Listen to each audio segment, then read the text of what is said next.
Hello students, welcome to YouTube channel of Gyan Tripti college. हम BSc final year nuclear physics को आज continue करेंगे। Last lecture में हम कंट्रोल्ड एंड अनकंट्रोल्ड दोनों टाइप की चैन रिएक्शन को कर चुके हैं। कंट्रोल्ड चैन रिएक्शन आपको पता हम न्यूक्लियर रिएक्टर में यूज कर रहे हैं, न्यूक्लियर रिएक्टर यानी कि इलेक्ट्रिसिटी प्रोडक्शन में।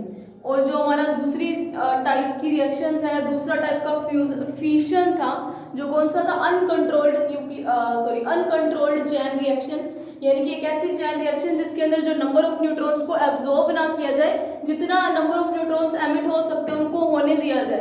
तो ऐसी रिएक्शन को तो अनकंट्रोल्ड बोला जाता है, क्योंकि जो एनर्जी मिलती है वो अनकंट्रोल्ड फॉर्म में होती है।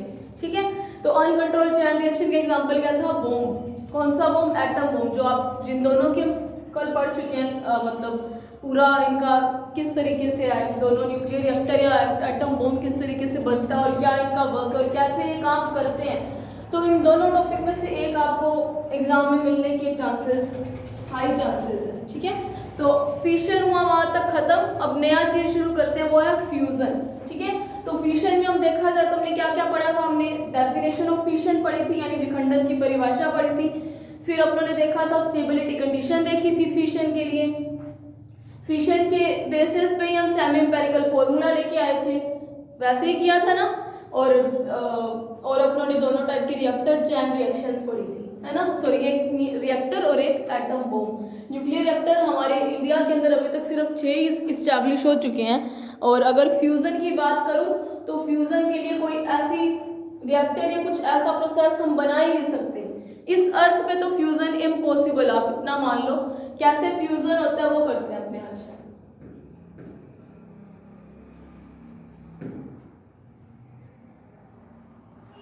नाभिकीय संलयन।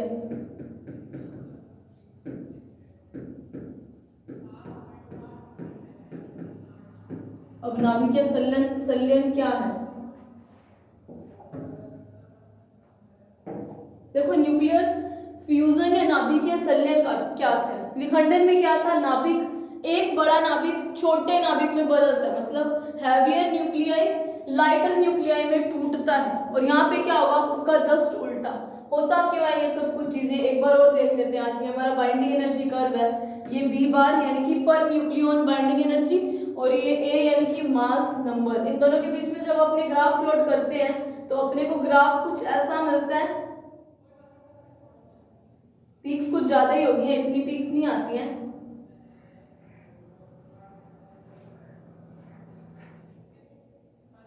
ठीक है, इस तरीके का कुछ ग्राफ मिलता है। और इस ग्राफ में सबसे स्टेबल कंपाउंड कितने कौन है? Fe है, जिसका 56 होता है, जिसका एटॉमिक नंबर। और इसकी जो वैल्यू होती है 8.8 मेगा इलेक्ट्रॉन वोल्ट आती है। किसकी वैल्यू? बाइंडिंग एनर्जी की वैल्यू। और उसके बाद अपनों ने देखा था कि यहाँ पे यूरेनियम था, जिसकी बाइंडिंग एनर्जी की वैल्यू बढ़ती जा रही थी, 7.6 की रेंज में थी शायद, हाँ 7.6 मेगा इलेक्ट्रॉन वोल्ट थी। और इधर देखा जाए तो यहाँ वाले एटम की देखो Fe की कंपैरिजन में हमेशा कम ही रहेगी, क्योंकि जिनका मास नंबर कितना हो?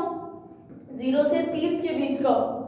ठीक है, मास नंबर 0 से 30 के बीच का हो, उनके लिए बाइंडिंग एनर्जी की वैल्यू हमेशा कम आ रहेगी, है ना। तो फिर ये वाले न्यूक्लियाई क्या करते हैं? एक दो लाइटर न्यूक्लियाई जुड़ते हैं और एक हैवियर न्यूक्लियाई में बदलते हैं। ऐसा होता कि इसका एक रीजन ये है कि इनकी बाइंडिंग एनर्जी कम, जिसकी बाइंडिंग एनर्जी कम मतलब स्टेबिलिटी कम। बाइंडिंग एनर्जी होती क्या? किसी भी न्यूक्लियाई से न्यूक्लियॉन्स को बाहर निकालने के लिए जो एनर्जी हम देते हैं उसी को बाइंडिंग एनर्जी बोलते हैं। अब अगर किसी न्यूक्लियाई से आप इजीली देखो, किसी न्यूक्लियाई से बाइंडिंग एनर्जी की वैल्यू कम, ठीक है, यानी कि आपको कम ऊर्जा देनी पड़ी। किसके लिए? न्यूक्लियाई से, नाभिक से न्यूक्लियॉन बाहर निकालने के लिए। न्यूक्लियॉन को मैं NO2 लिख देती हूँ, ठीक है, न्यूट्रॉन या प्रोटॉन बाहर निकालने के लिए। अगर किसी नाभिक को कम ऊर्जा देनी पड़ी, इसका मतलब क्या हुआ? न्यूट्रॉन और प्रोटॉन कैसे हैं? लूजली बाउंड हैं।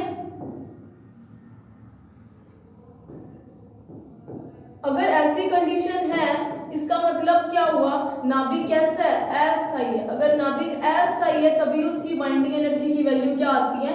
कम आती है। और इसके just vice versa, binding energy की वैल्यू ज्यादा मतलब स्टेबिलिटी कैसी है?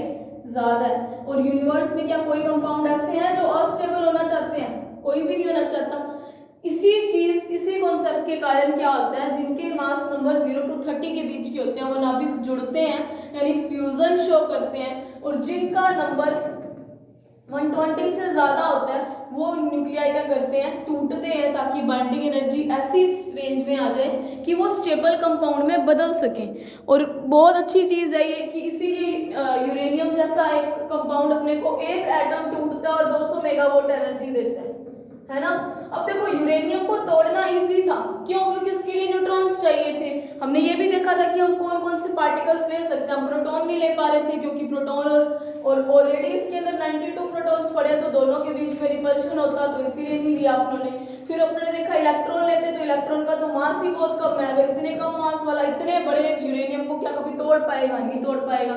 फिर हमने देखा अगर न्यूट्रॉन्स ले, उनकी एनर्जी या तो हाई ले लें या लो ले लें, कम ले लें, मतलब थर्मल न्यूट्रॉन्स ले लें जो एज इट इज जैसे अपने को मिलते हैं इजीली, वो न्यूट्रॉन ले तो वो तो सिर्फ 235 को तोड़ पा रहा था और 238 के लिए हाई एनर्जेटिक न्यूट्रॉन्स चाहिए थे, तो इसको भी यूज करना बंद कर दिया क्योंकि इतने हाई एनर्जेटिक न्यूट्रॉन्स प्रोवाइड करवाना ही मुश्किल था, इसीलिए इनको किया। तो एक तरीके से देखा जाए सारे प्रोसेस के अंदर नाभिकीय विखंडन ईजी था, लेकिन नाभिकीय संलयन टफ है। इसका रीजन क्या है? सबसे पहले तो अपने संलयन की कुछ मतलब इक्वेशंस देख लेते हैं किस तरीके से होता है नाभिकीय संलयन। मतलब एक छोटा न्यूक्लियाई एक बड़े न्यूक्लियाई में बदले, मतलब दो लाइटर न्यूक्लियाई, दो या दो से ज्यादा, तीन भी जुड़ सकते हैं, दो या दो से ज्यादा या तीन चार कितने भी, दो या दो से ज्यादा लाइटर न्यूक्लियाई जब एक हैवियर न्यूक्लियाई को फॉर्म करता है, इस प्रोसेस को बोलते हैं न्यूक्लियर फ्यूजन, नाभिकीय संलयन। अब संलयन हुआ ना, जुड़ गए। अब इसका एग्जांपल देखो H12 क्या है, ये ड्यूटेरियम है ना, H12 ये किस में कन्वर्ट होगा, H13 यानी कि ट्राइटियम में कन्वर्ट हो जाएगा, प्लस हमारे पास एक H11 रह जाएगा ना। कैसे? ये रिएक्शन एज इट इज ऐसे ही होती है। ये आपको इक्वेशंस याद करनी पड़ेंगी, जैसे आप इक्वेशन किसकी याद कर चुके हो, विखंडन की याद कर चुके हो। ये भी इक्वेशंस हम बहुत बार लिखेंगे तो आपको ये भी याद हो जाएंगी, ठीक है। एक बार मैं इक्वेशंस लिख लूं फिर आपको समझाती हूं मैंने क्या लिखा।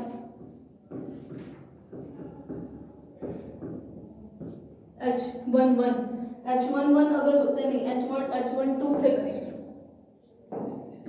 तो अपने पास आएगा क्या, He24 plus neutron plus 17.6 mega electron volt. देखो हुआ क्या इस रिएक्शन के अंदर, देखो लाइटर न्यूक्लियाई लेने हैं, मतलब हल्के नाभिक लेने हैं, और हल्के नाभिक क्या करेंगे, जुड़ेंगे, बदलेंगे किसमें, भारी नाभिक में।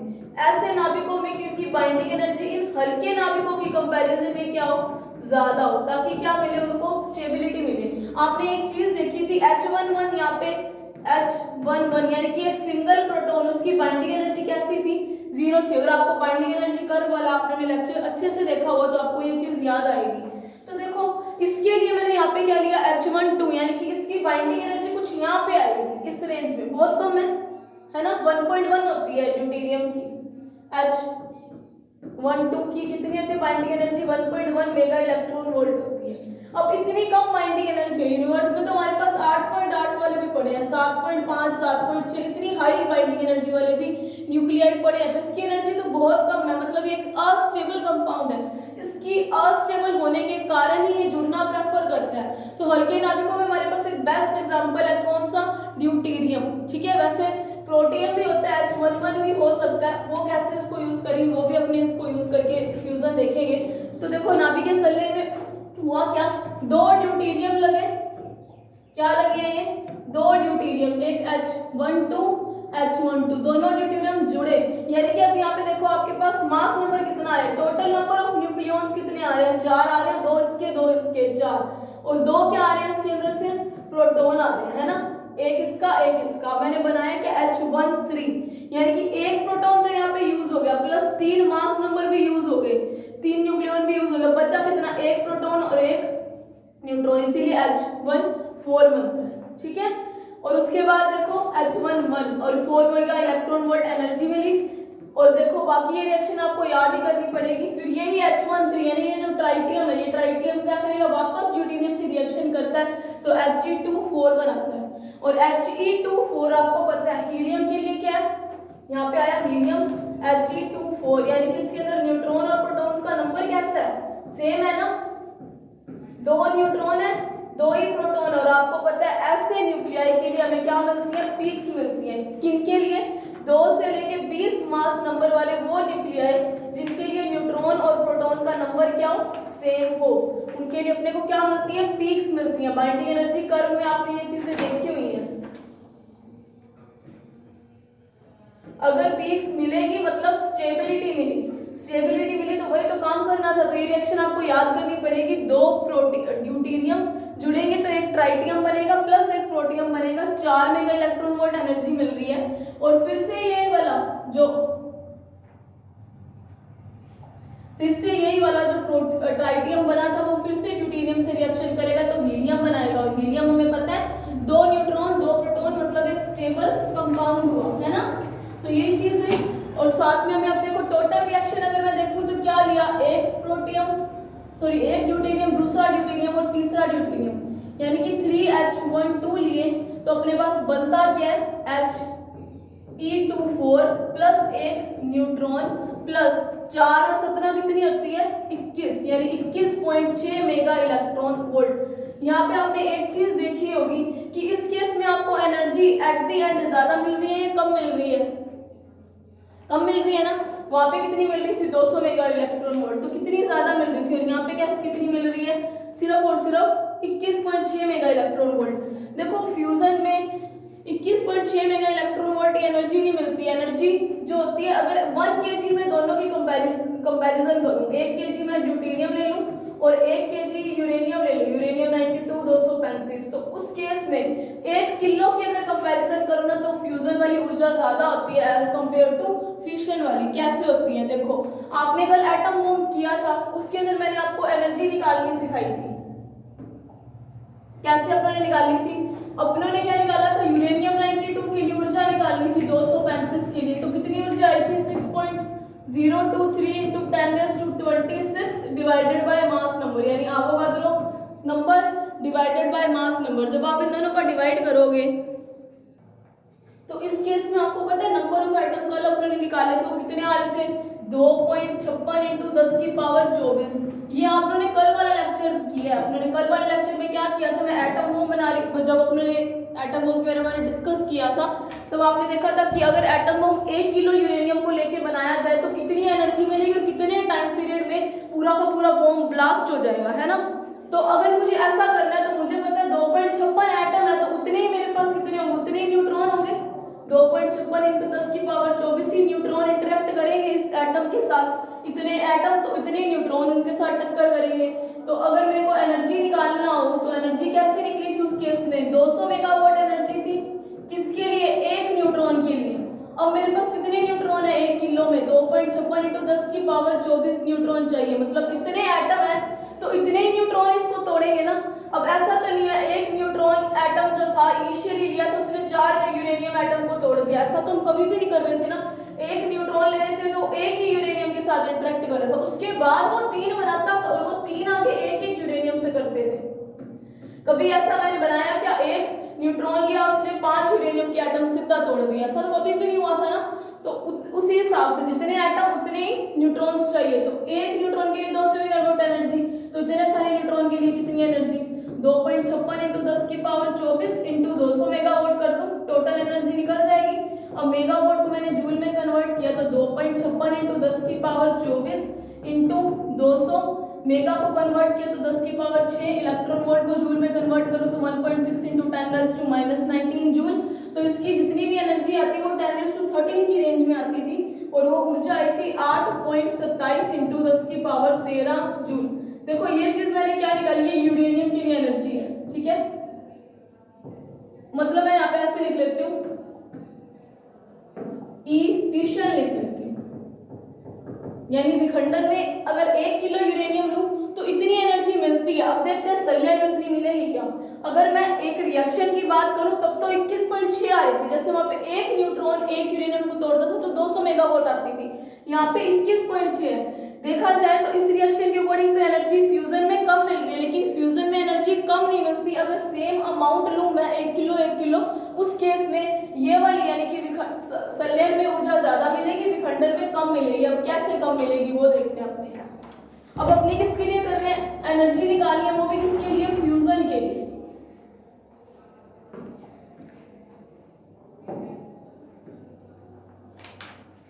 फ्यूजन के लिए हमें एनर्जी चाहिए। मुझे पता है 1 kg अगर मेरे पास क्या हो, H12 हो, तो उसके लिए मुझे नंबर ऑफ एटम्स निकालने हैं। किसके अंदर, 1 किलो ड्यूटेरियम में कितने एटम्स होंगे, कितने परमाणु प्रेजेंट होंगे। तो same Avogadro number 10⁻26 divided bye 2, mass number 2 है, तो कितनी वैल्यू आएगी इसकी, जितनी भी आएगी इसकी वैल्यू। और एक चीज और देखा जाए कि यहाँ पे उन्होंने 3 प्रोटियम लिए थे, 3H12 से मिली थी कितनी ऊर्जा, 21.6, इतनी मिली है क्या। ये देखो यहाँ पे देखो, ये तो एनर्जी 3 प्रोटियम से मिली है, 3 ड्यूटेरियम से 21.6। अगर मुझे एक ड्यूटेरियम लेना हो, एक H13, उसके लिए मुझे एनर्जी निकालनी है H12 के लिए, तो कितनी निकलेगी, 21.6 डिवाइडेड बाय 3 कर दो, यानी एक के लिए कितनी निकल रही है, 7.2 मेगा इलेक्ट्रॉन वोल्ट। अब ये एक के लिए है, सिर्फ एक ड्यूटेरियम, जहाँ पे एक न्यूट्रॉन 200 मेगावाट एनर्जी दे रहा था यूरेनियम में, और यहाँ पे सिर्फ एक ड्यूटेरियम इतनी एनर्जी दे रहा है, लेकिन 1 किलो में डिफरेंस आएगा। वो कैसे आएगा, इसके अंदर अब देखो नंबर ऑफ एटम्स कितने हो जाएंगे, 6 से डिवाइड करेंगे तो 3 पॉइंट ऑलमोस्ट निकालू तो 3.01 इंटू 10⁻26 इतने आ रहे हैं नंबर ऑफ एटम्स। तो मुझे एनर्जी निकालनी है, एनर्जी कितनी थी, एक H12 के लिए कितनी ऊर्जा आई है, अभी अभी उन्होंने निकाली है 7.2 मेगा इलेक्ट्रॉन वोल्ट। और अब अपने पास 1 किलो में कितने एटम आए हैं, 3.01 इंटू 10 की पावर 26। तो इनके अंदर अगर मुझे एनर्जी निकालनी है तो कितनी एनर्जी निकलेगी, 7.2 इंटू 3.01। ये चीज मैं आपको भी वापस से भी बता दूंगी, इंटू 10⁻26 मेगा इलेक्ट्रॉन वोल्ट। तो इसको देखा जाए तो 7.2 इंटू 3.01 इंटू 10⁻26 इंटू मेगा यानी 10 की पावर 6, इलेक्ट्रॉन वोल्ट यानी 1.6 इंटू 10⁻⁻19 जूल। और इस केस में जो एनर्जी मिलती है उसकी वैल्यू आती है 34 पॉइंट, इन सबको मल्टीप्लाई करके। अब देखो एट द एंड अगर मेरे को फ्यूजन के लिए जो एनर्जी निकली, ई फ्यूजन यानी संलयन, अब संलयन के लिए जो एनर्जी निकली 1 किलो के लिए, सेम क्वांटिटी लिए, यूरेनियम की भी 1 किलो और इसकी भी 1 किलो, तो 1 किलो के लिए इसकी वैल्यू है 34.67, उसकी वैल्यू कितनी आ रही है 1 किलो के लिए, 8.27। तो 1 kg के लिए फ्यूजन की एनर्जी ज्यादा है फिशन की, फ्यूजन की। वापस से देखते हैं, देखो क्या किया उन्होंने, विखंड संलयन मतलब 2 छोटे लाइटर न्यूक्लियाई किसमें बदलेंगे, एक हैवियर न्यूक्लियाई में, और ऐसे न्यूक्लियाई में जिसकी बाइंडिंग एनर्जी की वैल्यू क्या हो, ज्यादा, ताकि वो कैसा कंपाउंड बने, स्टेबल कंपाउंड बने। अगर कोई नाभिक टूटते हैं या जुड़ते हैं उसका रीजन इतना ही कि उनको स्टेबल होना है ना, जिस तरीके से विखंडन में यूरेनियम टूट रहा था क्योंकि उसको स्टेबल होना था, उसी तरीके से यहाँ पे। अब देखो अपने को पता है H11 के लिए तो कितनी आती है, 0 आती है, यानी सिंगल प्रोटॉन को अलग करना है तो 0 एनर्जी। लेकिन उससे अगर बड़ा, थोड़ा सा बड़ा देखा जाए तो अपने पास न्यूक्लियाई कितना है, H12 यानी कि ड्यूटेरियम। तो 2 ड्यूटेरियम जुड़े तो एक ट्राइटियम बना, फिर ये ट्राइटियम ने वापस से इसी ड्यूटेरियम के साथ रिएक्शन की तो फिर क्या बना, एक हीलियम बन जाता है। कैसे, अब मैंने लिया क्या, 1 2 3 ड्यूटेरियम, यानी 3 ड्यूटेरियम से क्या बना, अगर मैं फाइनल इक्वेशन लिखूं तो एक हीलियम बनता है प्लस एक न्यूट्रॉन बनता है, साथ में 21.6 मेगा इलेक्ट्रॉन वोल्ट की एनर्जी मिलती है। और अगर देखा जाए तो जितनी एनर्जी मिल रही है एक ड्यूटेरियम के लिए 7.2 मेगा इलेक्ट्रॉन वोल्ट होती है, लेकिन फिशन में एनर्जी फ्यूजन की कंपैरिजन में कम मिलती है। अब देखो, अब एक चीज आपको मैं बताती हूँ, देखो एनर्जी तो उन्होंने कम कैसे निकाल ली कि यूरेनियम के लिए एटम निकाल लिए इतने आते हैं 1 किलो के अंदर, तो टोटल एनर्जी निकाली है 8.27 इंटू 10⁻39। सिमिलरली अगर मैं H12 के लिए नंबर ऑफ एटम निकालूं तो वो पहले उससे एटम इसके अंदर ज्यादा आ गए, तो इसीलिए एनर्जी भी ज्यादा, तो एनर्जी कितनी है 34.67। इससे अपने को ये पता चला कि fusion is greater than E fission. अब देखो एक चीज है, फ्यूजन के लिए तो रिएक्टर है अपने पास, क्या फ्यूजन जब पे फिशन होता है उसके लिए तो अपने मतलब ऐसी अपने पास सिचुएशंस अपने बना सकते हैं कि अपने इसको यूज कर सके, जैसे आप न्यूक्लियर रिएक्टर में यूज कर सकते हैं, ठीक है। और फ्यूजन का एक और एप्लीकेशन है एटम बम, वो भी बनाया जा सकता है। लेकिन जो फ्यूजन है विखंड संलयन है, संलयन इस अर्थ में करवाना मुश्किल है। अब क्यों मुश्किल है ये देखते हैं। देखो आपको पता है संलयन फ्यूजन में हुआ क्या, दो लाइटर न्यूक्लियाई एक हैवियर न्यूक्लियाई में बदले। अब देखो अगर अपने एग्जांपल से देखें तो H12 और H12 ये दोनों जुड़ रहे थे ना आपस में, यही जुड़ रहे थे, यानी कि इसके अंदर प्रोटॉन कितने हैं, एक प्रोटॉन इसके अंदर है और एक ही प्रोटॉन इसके अंदर है। अब एक तरीके से देखा जाए लाइटर न्यूक्लियाई में इसके अंदर भी पॉजिटिव चार्ज पार्टिकल, इस वाले न्यूक्लियाई में भी, इस न्यूक्लियाई में भी पॉजिटिव चार्ज पार्टिकल। तो पॉजिटिव पॉजिटिव के बीच में कैसा बल काम करेगा, कूलाम्ब प्रतिकर्षण। अब कूलाम्ब प्रतिकर्षण बल काम कर रहा है तो इजी है क्या इसको, इन नाभिकों को यहाँ तक लेके आना, आपस में इतना पास ले आना। देखो कूलाम्ब प्रतिकर्षण कैसे काम करेगा, ये पॉजिटिव चार्ज पार्टिकल, इसमें भी नाभिक के अंदर पॉजिटिव चार्ज पार्टिकल्स पड़े हैं। अब दोनों के अंदर पॉजिटिव चार्ज पार्टिकल संलयन करवाना है, मतलब पास पास लाना पड़ेगा तभी जुड़ेंगे। तो पास पास लाने के लिए ये नाभिक कितना पास आया, इनके बीच में क्या हुआ, रिपल्शन मैक्सिमम हो गया। ठीक है, प्रतिकर्षण ही काम करेगा ना, सेम चार्ज के अंदर रिपल्शन मैक्सिमम हो गया। तो इस केस में इन दोनों को जुड़ेंगे क्या, ये कूलाम्ब प्रतिकर्षण तो इसको इस साइड धकेलेगा, इसको इस साइड धकेलेगा। तो ऐसी क्या सिचुएशन क्रिएट की जाए कि ये दोनों नाभिक आपस में इजीली पास आ जाए और जुड़ के क्या एक बड़ा नाभिक बना ले। तो ऐसा क्या किया जाए, देखो फ्यूजन डिफिकल्ट इसलिए क्योंकि दोनों नाभिकों के अंदर कुछ ना कुछ पॉजिटिव चार्ज पार्टिकल्स होंगे ही होंगे। मिनिमम टू मिनिमम की बात भी करें तो एक एक प्रोटॉन तो होगा ही। अब कूलाम्ब प्रतिकर्षण नियम अपने को पता है, न्यूक्लियर फोर्स के बाद अगर कोई स्ट्रॉन्ग फोर्स है तो वो कूलाम्ब फोर्स ही है। अगर कूलाम्ब फोर्स स्ट्रॉन्ग फोर्स है तो फिर अपने लिए ये इजी है क्या, इस दो प्रोटॉन्स को साथ साथ लेके आना। जब ये प्रोटॉन यहाँ तक थोड़ी डिस्टेंस पे है तब तक तो ठीक है, रिपल्शन आएगा कम, लेकिन इनको जोड़ना है, पहले इसको इधर लेके आए, इसको इधर लेके आए, फिर डिस्टेंस थोड़ी और कम हुई। आपको पता है जैसे जैसे इन दोनों के बीच की डिस्टेंस कम होगी, RF is inversely proportional to 1/r² होता है ना, यानी डिस्टेंस कम तो फोर्स मैक्सिमम। जैसे जैसे दो पॉजिटिव चार्ज पार्टिकल दो न्यूक्लियाई को पास लाते गए, जब उनके बीच की डिस्टेंस कम होती जा रही है तो फोर्स बढ़ता जा रहा है। तो एक कंडीशन ऐसी आएगी जब फोर्स क्या हो, मैक्सिमम हो जाए, रिपल्शन क्या हो, मैक्सिमम। अब अगर रिपल्शन मैक्सिमम तो उस केस में आपको पता है ये दोनों नाभिक एक दूसरे से दूर दूर भागेंगे। अगर दूर दूर भागेंगे तो संलयन होगा कैसे, तो फिर देखा गया कि संलयन करवाने के लिए कुछ कंडीशंस अप्लाई करनी पड़ेंगी। और वो कंडीशंस क्या थी, संलयन करवाने के लिए देखा गया कि हमें दो चीजों की जरूरत होगी, तीन चीजों की जरूरत होगी।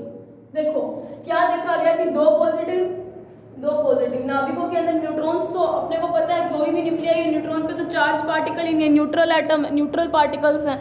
अगर ये न्यूट्रल ही है तो फिर इनको तो पास लेके आना इजी है, लेकिन जब बीच में आते हैं पॉजिटिव चार्ज पार्टिकल्स प्रोटॉन्स, तो प्रोटॉन्स के कारण ही ये नाभिक एक दूसरे से दूर दूर जाएंगे। क्यों, क्योंकि कूलम्ब फोर्स काम कर रहा है। ठीक है, अब ये कूलम्ब बल क्या कर रहा है, प्रतिकर्षण जब मैक्सिमम हो जाएगा तो उस केस में तो ये कभी भी नाभिकों को पास आने ही नहीं देगा। तो फिर जुड़ेंगे कैसे, तो उसके लिए कंडीशन देखी गई कि कुछ ऐसा कर दिया जाए कि इन दोनों जो भी नाभिकों का संलयन करवाना, जिनका भी, उनकी एनर्जी में कितनी कर दिया जाए, 0.1 मेगा इलेक्ट्रॉन वोल्ट कर दिया जाए। 1 मेगा इलेक्ट्रॉन वोल्ट यानी कि 0.1 मेगा इलेक्ट्रॉन वोल्ट यानी 0.1 × 10⁶ इलेक्ट्रॉन वोल्ट। और अगर देखा जाए तो एक तरीके से 10⁵ इलेक्ट्रॉन वोल्ट। अब 10⁵ इलेक्ट्रॉन वोल्ट जितनी अगर इनकी ऊर्जा दे दी जाए इन्हें, किनको, इन नाभिकों को, तो उस कंडीशन में क्या होगा, इनकी ये नाभिक ये एकदम से इतनी जल्दी एक दूसरे के पास आएंगे क्योंकि इन दोनों की वेलोसिटी इस टाइम बहुत ज्यादा, एनर्जी का मतलब यहाँ पे 12 mv² काइनेटिक एनर्जी से है। अगर इनकी काइनेटिक एनर्जी बहुत ज्यादा बढ़ा दी जाए तो कुछ एक सेकंड्स के अंदर ही एक दूसरे के इतने पास आ जाएंगे कि इनके बीच में क्या होगा, फिर इस वाले न्यूक्लियाई और इस वाले न्यूक्लियाई के बीच में रिपल्शन तो हो जाएगा खत्म, और काम क्या करना शुरू करेगा, न्यूक्लियर फोर्स। और न्यूक्लियर फोर्स कैसा होता है, अट्रैक्टिव इन नेचर।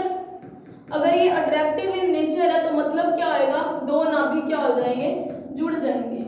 ठीक है, अब जुड़ तो गए, लेकिन अब इतनी अमाउंट की, अगर इतनी ही एनर्जी हम बना सकते थे 0.1 मेगा इलेक्ट्रॉन वोल्ट, अगर ये इतना ही पॉसिबल था तो 238 जो था वो तो हमारे पास पड़ा भी कितनी अमाउंट में है, 99% में इस अर्थ क्रस्ट पे है ना, अर्थ पे है।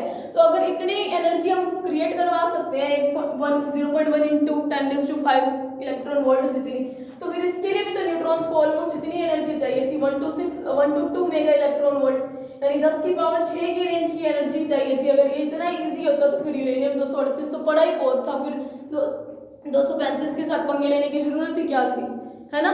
तो मतलब ये एनर्जी ही बनानी मुश्किल है, तो फिर ये एनर्जी बनेगी कैसे अब? तो ये इसी कारण, इतनी हाई एनर्जी के कारण इस धरती पे तो ये फ्यूजन पॉसिबल ही नहीं है। अब ये फ्यूजन होता क्या है, कहाँ है फिर? इसीलिए आज तक कोई फ्यूजन का रिएक्टर आप कहीं पे भी नहीं देख सकते, कोई भी बड़ी कंट्री हो, फॉरेन हो या कहीं पे भी हो, न्यूक्लियर फ्यूजन के लिए कोई भी रिएक्टर नहीं लगाया गया आज तक। फिशन के लिए जरूर है, क्योंकि उसको कंट्रोल किया जा सकता है, और 0.25 इलेक्ट्रॉन वोल्ट की एनर्जी मिलनी भी इजी है न्यूट्रॉन्स को, इसीलिए इसको यूज किया जा सकता है। लेकिन फ्यूजन को यूज नहीं किया जा सकता, क्योंकि इतनी हाई एनर्जी वाले अगर कोई एटम हो, कोई न्यूक्लियाई होंगे, तो जब इतनी हाई एनर्जी से ये आएंगे तो उस केस में एक ऐसी कंडीशन आएगी, इतनी डिस्टेंस पे पहुंच जाएंगे कि रिपल्शन जो होगा वो खत्म होना शुरू होगा। क्यों? क्योंकि अब इस वाले पॉजिटिव चार्ज, मतलब इस वाले न्यूक्लियाई को यहाँ ये न्यूक्लियर फोर्स लगाएगा, और ये वाला इस न्यूक्लियाई को न्यूक्लियर फोर्स लगाएगा, जिसके कारण इन दोनों के बीच में अट्रैक्शन होगा और वो जुड़ जाएंगे। तो फिर ये रिएक्शंस होती क्या है? बैथे नाम के साइंटिस्ट थे जिन्होंने बताया कि अगर सन, मून, स्टार्स जो भी आज तक चमक रहे हैं, और पता नहीं कई हजारों सालों पहले से ये चमकते आए हैं, और आने वाले कई सालों तक ये चलता रहेगा ये प्रोसेस। तो देखो इतनी एनर्जी लेके आने के लिए बैथे नाम के साइंटिस्ट और हेल्महोल्ट्ज नाम के साइंटिस्ट भी थे, तब तक जब अपने फ्यूजन को और फिशन को पढ़ रहे थे, तब सन, मून, स्टार के बारे में स्टडी चल रही थी। मतलब सूर्य, चंद्रमा, तारे क्यों चमकते हैं, कैसे चमकते हैं, इनके अंदर हो क्या रहा है कि ये चमक रहे हैं। तो हेल्महोल्ट्ज और बैथे नाम के साइंटिस्ट ने देखा था कि सन, मून, स्टार्स पे स्टडी चल रही थी उस टाइम। कैल्विन भी थे, काफी सारे साइंटिस्ट इस स्टडी को के अंदर पार्टिसिपेट कर रहे थे। तब देखा गया कि अगर जो सन है वो या मून है या स्टार है, इनका टेम्परेचर बहुत ज्यादा हाई है, ठीक है, और ये लगातार अपनी अपनी रोशनी किसी भी टाइम, मतलब चंद्रमा रात को देता है, तारे भी रात को है, सूरज दोपहर में या दिन में अपनी रोशनी को देता है इस अर्थ पे। तो ये इसका रीजन क्या है? इनका टेम्परेचर और उनके बीच में चलने वाली रिएक्शंस, इनकी कोर में कोई ना कोई रिएक्शन चलती रहती है। सन के सेंटर में कोई ना कोई रिएक्शन चलती रहती है, स्टार्स चमक रहे हैं तो उनके बीच में कोई ना कोई रिएक्शन चलती जा रही है, और अगर चंद्रमा चमक रहा है तो उनके बीच में भी कोई ना कोई रिएक्शन चलती जा रही है। तो सन, मून, स्टार्स के बीच में उनकी सेंट्रल कोर के अंदर कोई ना कोई रिएक्शन चलती जा रही है। तो क्या वो रिएक्शन केमिकल रिएक्शन हो सकती है? कोई भी केमिकल रिएक्शन आज तक ऐसी नहीं बनी जिससे इतनी अमाउंट में एनर्जी मिल सके, जितनी एनर्जी हमें यूरेनियम के टूटने से या H12 यानी कि इनके किसके ड्यूटेरियम के जुड़ने से मिल रही है। अब 1 किलो अगर यूरेनियम टूटता है तो 10 की पावर 13 रेंज की ऊर्जा मिलती है। सिमिलरली अगर 1 किलो ड्यूटेरियम जुड़ता है तब भी अपने को 10 की पावर 13 जूल की एनर्जी मिलती है। तो आज तक आपने केमिस्ट्री पढ़ते आ रहे हो, कोई ऐसी रिएक्शन पढ़ी है क्या जिसके अंदर इतनी अमाउंट में एनर्जी मिलती आ रही हो? तो तब देखा गया कि कोई भी केमिकल रिएक्शन तो ऐसी है नहीं जो इतनी एनर्जी दे सके। तो स्टडीज से पता चला कि उनके बीच में कोई केमिकल रिएक्शन नहीं हो रही, उनकी सेंट्रल कोर के बीच में जो रिएक्शंस चल रही हैं वो एक पर्टिकुलर रिएक्शन है जो कैसी है, न्यूक्लियर फ्यूजन रिएक्शन। अब देखो, अगर अपने को देखो मेन प्रॉब्लम क्या आ रही थी, इतना हाई एनर्जी कैसे बनाई जाए, इतनी हाई एनर्जी, इतनी हाई वेलोसिटी किसी न्यूक्लियर को मिले कैसे? तो वो मिलने का एक ही चांसेस है, एक तो टेम्परेचर बहुत हाई हो, दूसरा प्रेशर बहुत हाई हो। और जब सन और इनकी स्टडी की गई तो पता चला गया इनकी जो क्रस्ट होती है, इनकी जो कोर होती है उसके अंदर 10 की पावर 7 से 10 की पावर 8 केल्विन टेम्परेचर होता है। अब ये ज्यादा या कम है? 10⁸ केल्विन टेम्परेचर, कितना ज्यादा। और इसके अंदर भी 10⁵ आई थिंक प्रेशर होता है इनकी कोर के अंदर। और इतना ज्यादा प्रेशर होने के कारण अपने को क्या होता है, तो इसके जो सन मून की कोर है उनके अंदर 10 की पावर 6 एटीएम जितना प्रेशर होता है, ऑलरेडी होता है। तो अगर इतना हाई और टेम्परेचर बना दिया जाए तो अपने को पता है वेलोसिटी बढ़ेगी। गैस भी अगर आप पढ़ते हो ना, गैसेस के अंदर उनको टेम्परेचर दिया जाता है तो आपको पता है टेम्परेचर देने से क्या होता है, उनके अंदर क्या होता है, मॉलिक्यूल्स ज्यादा कोलिजन करते हैं, उनकी काइनेटिक एनर्जी बढ़ती है। तो सिमिलरली अगर न्यूक्लियाई को इतना ज़्यादा टेम्परेचर के अंदर किसी न्यूक्लियाई को लाके छोड़ दिया जाए 10 की पावर 7 से 10 की पावर 8 के बीच में, तब उनकी काइनेटिक एनर्जी इस रेंज की हो जाएगी 0.1 मेगा इलेक्ट्रॉन वोल्ट रेंज की। अगर इतनी रेंज की हो जाएगी तब दो न्यूक्लियाई, इतनी हाई वेलोसिटी वाली न्यूक्लियाई पास आएंगे तो रिपल्शन खत्म हो जाएगा और न्यूक्लियर अट्रैक्शन काम करना शुरू करेगा, जिसके कारण दो नाभिक जुड़ जाएंगे। इसीलिए इतना ज्यादा टेम्परेचर 10 की पावर 8 यानी कि 10 के साथ 8 जीरो, इतना हाई टेम्परेचर क्या इस अर्थ पे कोई प्रोवाइड करवा सकता है कि कोई भी ऐसी रिएक्शन ये कितना भी टेम्परेचर क्रिएट कर दो, इतना हाई टेम्परेचर तो बनाना पॉसिबल ही नहीं है। इसीलिए फ्यूजन का कोई भी प्लांट आज तक पूरे वर्ल्ड में कहीं पे नहीं लगा। फ्यूजन के लगे हुए हैं क्योंकि फ्यूजन के अंदर रिएक्शंस को कंट्रोल किया जा सकता है। तो ये जो है रिएक्शन फ्यूजन की, ये फ्यूजन की नॉर्मली तो पॉसिबल ही नहीं है, यानी विखंडन की पॉसिबल नहीं है रिएक्शन होना। ये पॉसिबल सिर्फ और सिर्फ किसके अंदर पॉसिबल है? सन के अंदर, स्टार्स के अंदर, मून के अंदर, ठीक है। यानी कि ऐसी बॉडीज के अंदर ही हो सकती है ये रिएक्शन जिनका टेम्परेचर कितना हो 10 की पावर 7 से 10 की पावर 8 केल्विन के रेंज का, और इनका प्रेशर कितना हो 10 की पावर 6 एटीएम के जितना हो। अगर इतना प्रेशर होगा तभी हम किसी नाभिक की ऊर्जा को 0.1 मेगा इलेक्ट्रॉन वोल्ट या 10 की power 5 electron volt energy, kinetic energy दे पाएंगे, जिसके कारण क्या होगा? रिपल्शन होगा खत्म, न्यूक्लियर फोर्स जो होगा वो काम करना शुरू करेगा, जिसके अंदर कारण अपने को क्या मिलेगा? अट्रैक्शन फोर्स मिलेगा।